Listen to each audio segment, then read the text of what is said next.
Hello guys, for today's videos, andito tayo sa Bueno Hot Spring dito sa Capas Tarlac.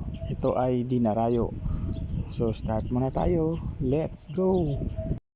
Run! Run! Run! Run! Run! Run! Clap your hands. Run! Yeah, I know what this is.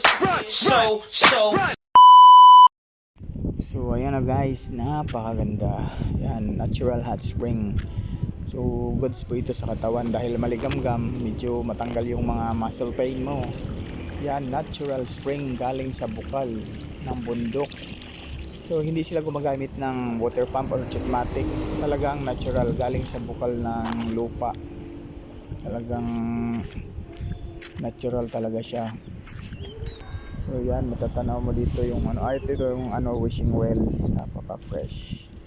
So yan guys, pwede dito sa mga bata, meron din siyempre sa mga pang-adult. So marelax kayo dito dahil napakatahimik na lugar. Dito lang yan sa Bueno Hot Spring. At shout out sa may-ari po kay Apong Tess Aquino, maraming salamat na pumayag kayo na mag-vlog tayo dito. Shout out po, mabait po yan. So ayan guys, dito napaka fresh. Lahat dito pwede. Meron ditong cottage, pwede ding overnight. Ang halaga ng cottage nila ay 500 at meron ding mas mababa. At syempre ang entrance napaka affordable, 30 pesos each.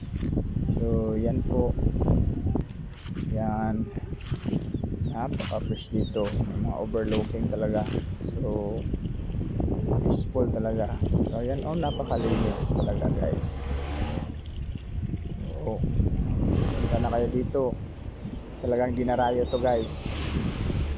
So ayan guys, wow talaga, maligamgam po yan dahil hot spring talaga siya, talagang pure na pure. So yun lamang guys, maraming salamat sa panunod sa aking video. Please like and share para updated ka sa aking mga upload.